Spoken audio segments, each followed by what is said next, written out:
Ang kwentong ito ay hango sa totoong buhay. Karanasan ito ni Onik. Taong 1955. Kabukgayan, Biliran.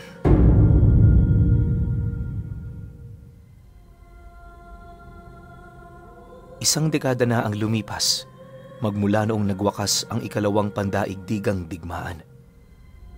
Itong si Onik, bilang pinuno ng gerilya na nakipaglaban sa mga dayuhan, piniling magkubli sa isla ng Biliran. Wala siya doong kamag-anak. Tubong Cavite kasi siya at hindi niya alam kung bakit sa lugar na yun siya napadpad.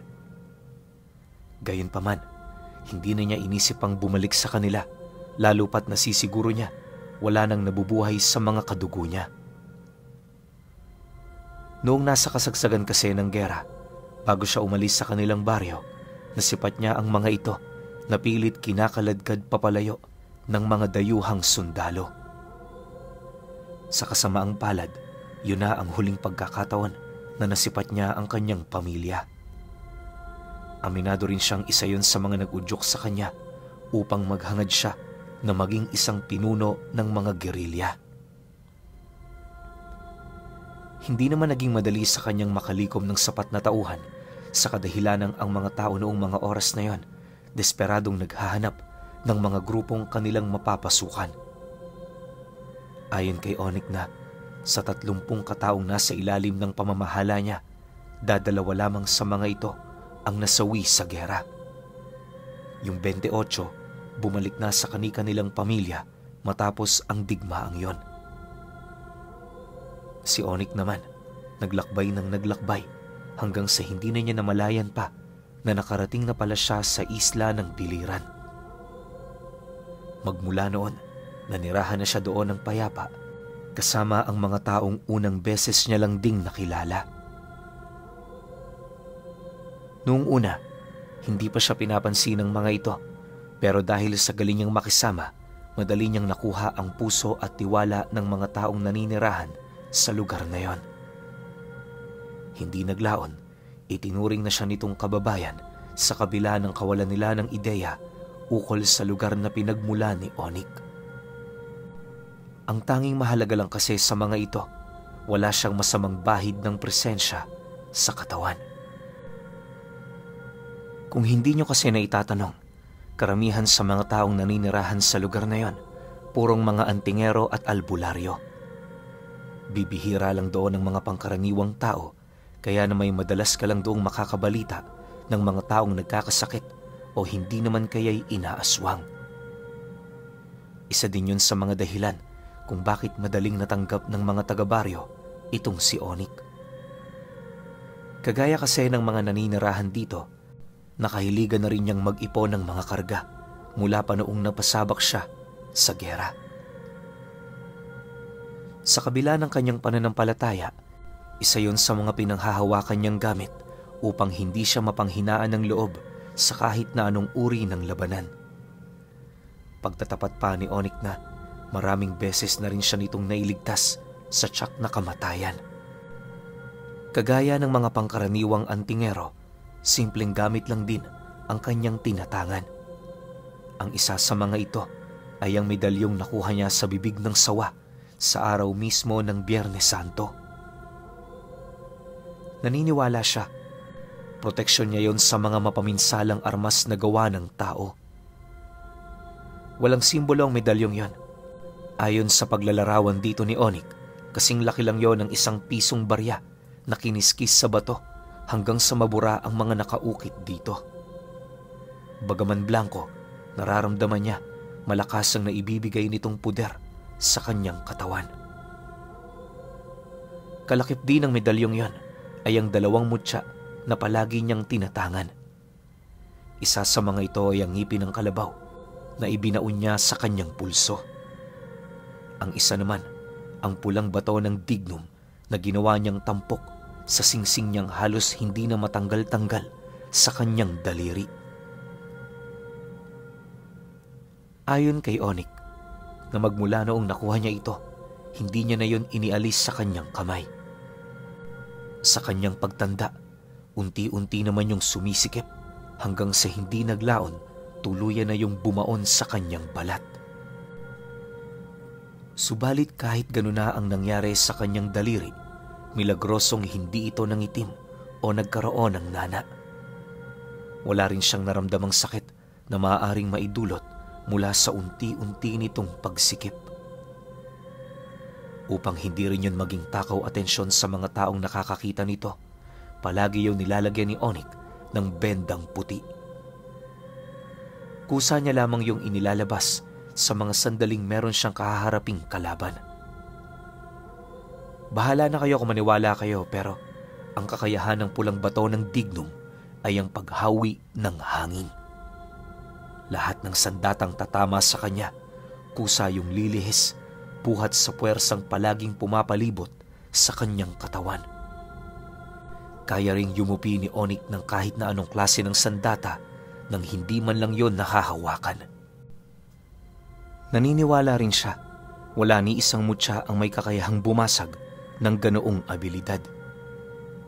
Wala rin siyang alam na pangontra ukol dito, lalo pat kahit hindi niya nakikita ang kanyang kalaban, patuloy pa rin siya nitong nabibigyan ng depensa. Ultimo sa pagtulog, gumagana pa rin ang abilidad ng mutyang yon. Ayon pa kay Onik na may kakayahan din yung magpasa ng proteksyon sa kanyang mga kasama. Bagaman purong depensa ang abilidad nito, kaya niya rin yung gamitin sa opensa kung wala na talaga siyang pagpipilian. Subalit, dahil sa lakas ng abilidad nito, malaking pinsala naman ang naibabalik nito sa kanyang mismong katawan. Yon ang dahilan kung bakit nanatiling pangdepensa lamang ni Onik ang pulang bato ng Dignum. Sa paglipas naman ng mga buwan, payapa pa rin siyang namumuhay sa lugar na yon. Bagaman payak ang kanilang buhay doon, hindi naman yun mahalaga para sa kanya dahil ang tanging hangad lamang ni Onik ay ang kalayaan pagdating sa oras. Maikli lang ang buhay ng tao, kaya mas pinipili niyang igugol ito sa mga makabuluhang bagay. Lahat din ng nais niyang gawin ay hindi niya pinapalagpas nang sa gayoy wala siyang pagsisihan sa pagdating ng panahong uugod-ugod na siya at halos hindi na mapakinabangan. Dahil sa ganun niyang paniniwala, araw-araw pagkatapos ng kanyang trabaho, isinasama niya ang kanyang mga kakilala sa mga lugar na gusto niyang puntahan. Kapag nagkataon namang mataas ang dagat, naninisid sila ng mga isda na kanila namang ipinamimili sa baryo. Dahil sa ganoong pag-uugali noon ni Onik, hindi naglaon, lahat na ng taong naninirahan sa kanilang lugar naging kaibigan na niya. Hindi na rin nagiging mahirap para sa kanilang makakuha ng mga pagkain, lalo pat nabibigyan naman sila. Akala niya, habang buhay na ang ganoong estado, pero lingid sa kanyang kaalaman, meron pala siyang dadanasing pagsubok na sasakop mismo sa kabuuan ng kanilang baryo. Sa pagsapit ng taong ito, magbabandang Agosto, habang nangingisda noon ang grupo nila Onik, bigla naman silang napabalik sa Pangpang matapos nilang masilayan ang isa nilang kababaryo na pilit namang tumatawag sa kanila. Sa pagdating naman nila sa kinaroroonan nito, agad naman itong ibinahagi ang tungkol sa problemang kanilang kinakaharap. Ayon sa lalaking yon, 2 matatandang albularyo ang nawawala sa kanilang lugar. Ilang oras na nila yung pinaghahanap pero bigo pa rin nila yung matagpuan. Ang mas nakakapagtaka pa sa lahat, wala silang nakikitang bakas na maaaring pinuntahan ng mga ito. Dagdag pa nito na, ultimo ang mga kamag-anak ng mga matatandang yon, wala ring kaide-ideya ukol sa mga nangyari. Matapos naman yung marinig nila Onik, hindi naman nila maiwasang mabahala, lalo pat yon ang unang beses na nangyari ang ganoong bagay sa kanilang lugar. Dahil sa kanilang mga nalaman, minabuti naman nilang itigil na muna ang pangingisda para makabalik sa baryo. Makalipas lamang ang ilang minuto nang marating na nila ang sentro, doon bumungad sa kanila ang mga kababaryo nila na nasa labas ng bahay, seryosong nag-uusap ukol sa mga nangyayari. Pagsilay naman doon nila Onik, hindi naman nila yun pinansin, gawa ng nagmamadali rin silang tumungo sa pamamahay ng mga matatandang nawala. Sa pagdating naman nila sa bahay nito, doon bumungad sa kanila ang mga kamag-anak nitong nasa labas, abalang-abalang nakikipag-usap sa kanilang mga kakilala.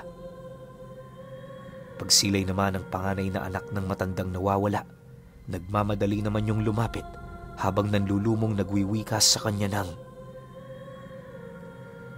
"Mabuti naman ho't nakarating kayo ng maaga, Ka Onik. Tulungan niyo ho kami. Kaninang umaga pa ho nawawala ang aking ama eh. Hindi yun umaalis ng bahay nang hindi sa amin nagpapaalam.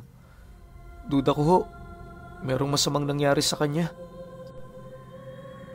Nang marinig naman ni Onik ang sinabi nito, mariin niya ditong itinanong kung meron na ba itong napapansing kakaiba noong mga araw na naroon pa yon sa bahay nila. Naniniwala kasi siya, isa yon sa mga dapat nilang pagtuunan ng pansin kung nais nilang mahanap ang matanda. Matapos naman yung marinig ng panganay nitong anak, bigla naman yung napatahimik na para bang meron nga itong napansing kakaiba bago mawala ang tatay niya. Maya-maya pa, pagsilay naman ito sa kanya, agad naman itong inilahad ang tungkol sa mga bagay na napansin nito. Ayon sa lalaking yon, 2 araw ang nakakaraan bago yun nawala. Napansin niyang palagi yung may kausap sa labas ng bahay nila. Nakatalukbong ang mga panauhing yon at tila bang hindi yun napapansin ng iilang mga albularyong napapadaan. Ang mas ikinagulat pa roon ng lalaki, sa kakahuyan yun dumaan imbis sa daang kalimitan nilang dinaraanan. Magmula din noong nagkaroon ito ng ugnayan sa kanilang ama, pansin na pansin naman niya ang pagiging tulala nito sa mga sandaling wala yung kasama. Hindi na rin yun gaanong nagsasalita na para bang meron yung malaking problemang dinadala. Matapos namang marinig ni Onik ang salaysay nito, maigi naman niya yung pinag-isipan.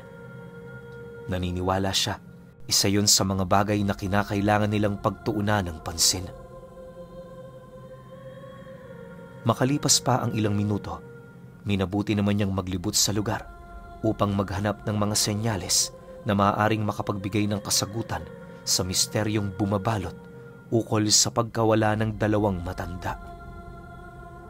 Sa kanyang paglilibot, doon niya napansin ang iilang bakas ng presensyang hindi pangkaraniwang nararamdaman sa kanilang lugar. Dahil dito, agad naman yung sinundan ni Onik hanggang sa hindi naglaon, narating na niya ang mismong entradang pinto ng bakuran. Sa pagdating naman niya sa lugar na yon, meron siyang nasipat doong mga insekto na nakadikit sa mga kahoy. Wala ng buhay ang mga insektong yon na para bang ilang araw na din yung namatay. Pagsilay naman doon ng kanyang kasama, bahagya naman yung napatitig sa kanya habang nagwiwika ng, "Manoy Onik, bangaw ho yan. Walang ganyang insekto dito sa lugar natin. Alam niyo ba, madalas siyang ginagamit ng mga mambabarang. Isa yan sa mga rason kung bakit lahat ng nakikita namin ditong bangaw, inuubos namin." Dagdag pa nito na, sa estado ng mga bangaw na yon, naniniwala siya na merong taong nagdala nito. Hindi kasi yung didikit sa kahoy kung hindi ito puwersahang pinadikit ng kung sino. Para naman makumpirma nila ang kanilang haka-haka, nagdesisyon silang dalhin ito sa isa sa kakilala nilang albularyo na dalubhasa pagdating sa pag-alam ng mga presensyang bumabalot sa mga hayop. Sa pagdating naman nila sa pamamahay nito, nadatnan naman nila yung nagsusunog ng mga balat ng nyog. Hindi naglaon nang mapansin na sila nito, dali-dali naman yung lumapit sa kanila. Sa pagharap naman doon ni Onik, agad naman niyang ipinakita ang dala niyang bangaw habang nagwiwika roon ng, Nakita namin to sa isa sa mga bahay ng matandang nawawala. Pwede bang tulungan mo kami kung kanino ito nanggaling? May kutob kami. Sino man ang nagmamay-ari ng bangaw na ito, yon ang kumuha sa matandang yon. Nang marinig naman yon ng albularyo, agad naman itong kinuha ang mga bangkay ng bangaw. Pagpasok naman ito sa loob ng bahay, sumunod na rin sila para magawa nilang malaman ang magiging sagot nito sa kanilang mga katanungan. Makalipas pa ang ilang minutong pagmamasid, doon na dahan-dahang inumpisahan ng albularyo ang pagtutukoy sa presensyang naiwan sa katawan ng bangaw. Hindi naglaon nang matunaw na ang tawas na inilagay nito sa dahon ng saging, doon tumambad sa kanila ang figura ng isang hukluban, hila-hila ang dalawang matandang nawawala. Base sa salaysay ng albularyo, kaya hindi nakalaban ang dalawa sa nilalang na yan dahil sa hinubaran sila nito ng mga karga. Matapos naman yung marinig nila Onik, halos hindi naman sila roon makapaniwala, gawa ng nasisiguro nila hindi basta-basta ang paghubad ng karga ng isang taong may alam pagdating sa lihim na karunungan. Maging ako man, hindi ko alam kung papaano ito nangyari. Maaaring tinakot sila ng nilalang na yon o sadyang kagustuhan nilang sumama rito. Para malaman natin ang totoo, kinakailangan natin silang mahanap. Sabihin nyo lang, kung kulang pa kayo sa miyembro, pwede akong sumama. Wika ng matanda sa kanila. Nang marinig naman yon ni Onik, wala naman siyang nagawa kundi ang sumang-ayon. Aminado rin kasi siya, kailangan niya ang kakayahan ng matandang yon. Sa pagsapit ng gabi noong mismong araw, minabuti naman nilang ilihim ang kanilang pag-alis sa lugar. Kung ibubunyag kasi nila ito sa mga galit nilang kasama, maaaring mabulilyaso ang plano nila. Ayaw naman nila yung mangyari, lalo pat maging sila man, labis-labis na naghahangad na parusahan ang may gawa ng gulong yon. Sa pagbagtas naman nila noon ng daan, nagsilbi naman nilang kumpas ay ang katawan ng bangaw na nilagyan ng engkantasyon ng matanda. Sa pamamagitan ng mga usal na yon, kahit patay na ang mga insekto, nagpupumilit pa rin yung bumalik sa kanilang amo. Dahil sa ganoong abilidad naman ng albularyo, naging kampante naman sila na tama ang daan na kanilang tinatahak. Hindi naglaon nang makapasok na sila noon sa looban ng isang gubat, doon tumambad sa kanila ang isang napakalaking bahay sa gilid ng kawayanan. Sa unang tingin, masasabi mong pangkaraniwan lang ang bahay na yon, pero sa oras na makalapit ka rito, doon mo mapagtatanto na hindi isang pangkaraniwang tao ang nakatira doon. Dagdag pa ni Onik na habang papalapit sila sa lugar, unti-unti naman nilang napapansin ang pagbigat ng ihip ng hangin. Pagpasok naman nila sa loob ng bakuran nito, bigla naman nilang nasipat ang pagbukas ng entradang pinto. Sa isang iglap, nasipat din nila ang pagsindi ng mga gasera kahit wala naman silang nakita na maaaring pagsimula ng siga. Maya-maya pa, doon bumungad sa kanila ang dalawang estatwa ng tao sa gilid ng pinto na tila bang nakaakto na para bang humihingi ng tulong. Hindi naman nila yun gaanong pinansin sa kadahilanang ang buong akala nila purong estatwa lamang ang mga bagay na kanilang nakikita. Hindi naglaon nang akmang papasok na sila sa bahay na yon, laking gulat na lamang nila nang masipat nila ang isang matanda na merong daladalang libretang itim sa kaliwang kamay nito. Pagdating naman ito sa entrada ng bahay, masaya naman yung sumilay sa kanila habang nagagalak na nagwiwika ng, "Pasok kayo. Huwag kayong mahiya. Pagpasensyahan niyo na pala ang bahay ko, ha? Wala kasi ako ngayong inaasahang bisita." Matapos naman itong makapagsalita, Pilit naman itong hinila ang mga kadenang nanggaling sa bawat pahina ng libreta nitong dala. Paglabas naman ng matandang yun sa bahay nito, doon bumungad sa kanila ang dalawang matandang kanilang hinahanap. Sa estado ng dalawa, tila bang wala yun sa kanilang mga sariling wisyo. Bukod kasi sa gumagapang ito, tulala naman yung nakatitig sa matandang nakikipag-usap sa grupo nila Onik. Ilang beses din nila yung sinubukang tawagin pero nakapagtatakang hindi sila nito naririnig. Dahil sa pangyayaring yon, wala naman siyang nagawa kundi ihanda ang kanyang armas. Pagbunot naman niya ng kanyang punyal, mariin naman niyang inabisuhan ng kanyang mga kasama na huwag yung makikialam. Dahil sa kanyang sinabi, wala naman yung nagawa kundi ang sumang-ayon. Makalipas pa ang ilang minuto, agad naman niyang sinugod ang matandang yon na siyang naging sanhi ng pag-uumpisa ng kanilang pagbubuno. Dahil sa kanyang padalos-dalos na kilos, inakala naman ng kanyang katunggali na napakahina niya.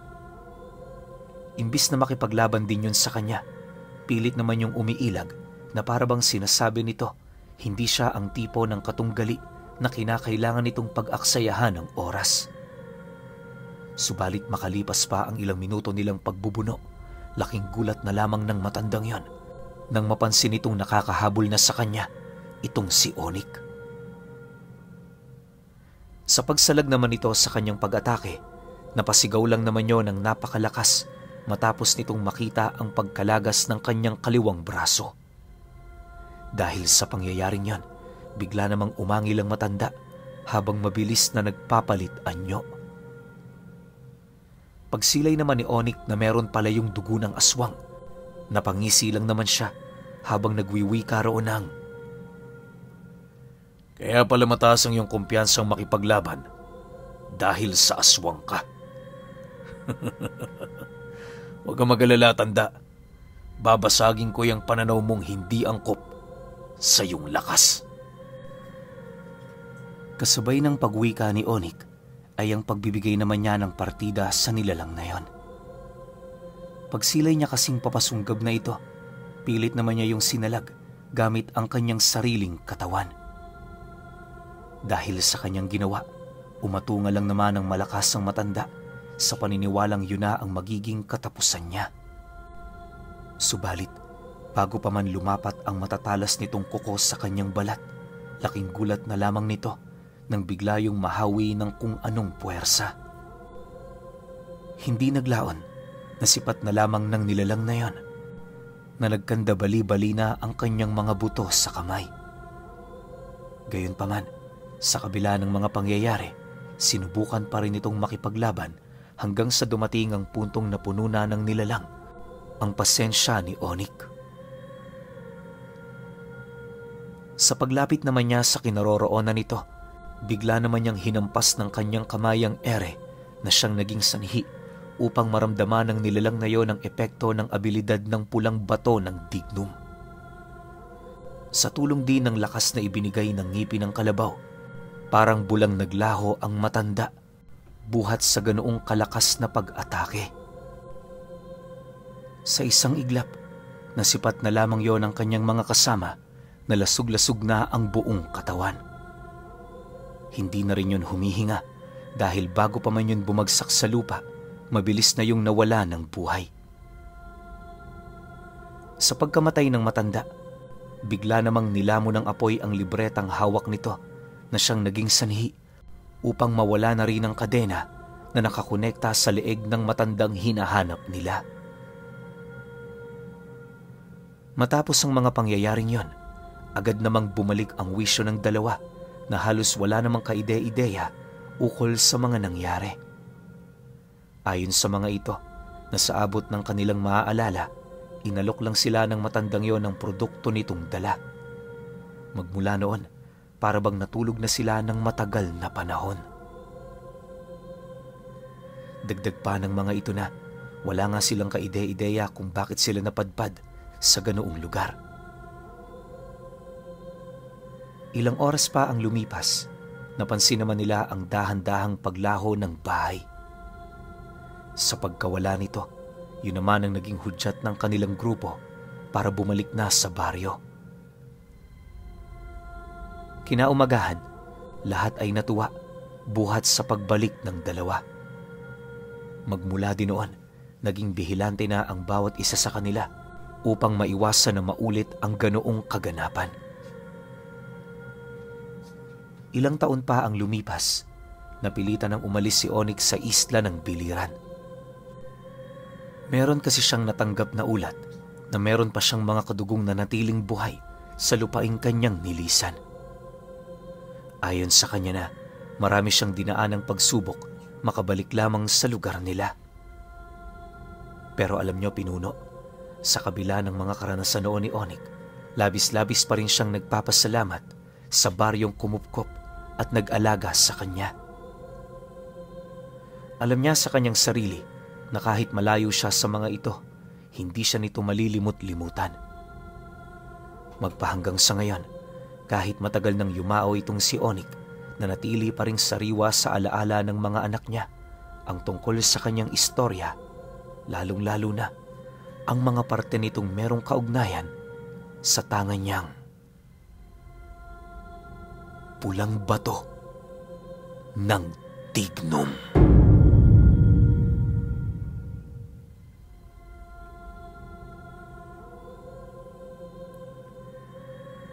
Okay, opinyon ko sa kwento. Pulang bato ng Dignum. Sa pagkakaalam ko, meron nito yung pulang bato Omo. Yun, napakalakas nun. Pero yung dito sa Dignum, ngayon ko lang narinig to, tapos parang sinusuka ng ahas. 'Di ba? Nakuha niya sa mismong saktong mahal na araw, tapos nasa bibig ng kung anong ahas, di niya sinabi. Or sinabi ba na lumagpas lang sa mata ko na nakuha niya sa bibig ng sawa. Pero sobrang tindi nun. Ang lakas ng gamit na to, no? Yun nga lang, parang ang pinaka dinidiin sa kwento na to, itong pulang bato ng Dignum, pangdepensa. Alam naman nating lahat kung gaano kalakas yung itim na Dignum, di ba? Yung kahoy nun, alam nating matindi yun. Tsaka yung tinatawag nating totoong Dignum. Pero dito sa pulang bato ng Dignum, ngayon ko lang talaga narinig to, tapos bato pa siya. Kasi karamihan sa atin, alam, yung Dignum kahoy yun, di ba? So, medyo wala akong info tungkol dito. Baka mayroong mga eksperto dyan na nakakaalam tungkol dito. Paki-comment na lang sa baba. Yun lang. Hanggang sa susunod na kwento. Salamat.